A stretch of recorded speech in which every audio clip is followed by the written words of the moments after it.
Good evening, London. Allow me first to apologize for this emergency channel. I do, like many of you, appreciate the comforts of the everyday routine, the security of the familiar, the tranquility of repetition. Bloody hell. I enjoy them as much as any bloke.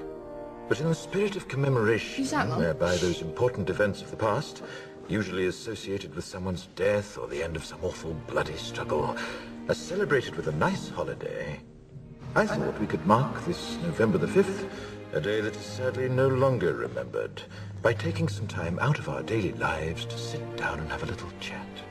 There are, of course, those who do not want us to speak. Let me think, just let me think. I suspect even now, orders are being shouted into telephones, and men with guns will soon be on their way. It's Chancellor Sutler. Damn it! Why? Because while the truncheon may be used in lieu of conversation, words will always retain their power. Words offer the means to meaning, and for those who will listen, the enunciation of truth. And the truth is, there is something terribly wrong with this country, isn't there? You designed it, sir. You wanted it foolproof. You told me every television in London. Cruelty and injustice, intolerance and oppression.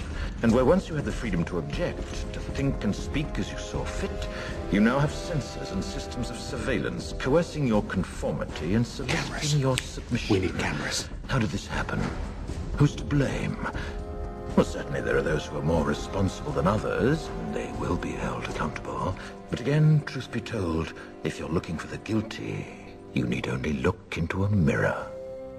I know why you did it. I know you were afraid. Who wouldn't be? War, terror, disease. There were a myriad of problems which conspired to... Fear got the best of you, and in your panic you turned to the now High Chancellor Adam Sutler.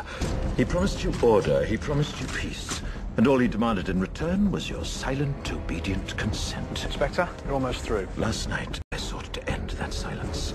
Last night, I destroyed the Old Bailey to remind this country of what it has forgotten. More than 400 years ago, a great citizen wished to embed the 5th of November forever in our memory. His hope was to remind the world that fairness, justice, and freedom are more than words. They are perspectives. So if you've seen nothing, if the crimes of this government remain unknown to you, then I would suggest that you allow the 5th of November to pass unmarked. But if you see what I see, if you feel as I feel, and if you would seek as I seek, then I ask you to stand beside me 1 year from tonight, outside the gates of Parliament, and together we shall give them a 5th of November that shall never, ever be forgotten.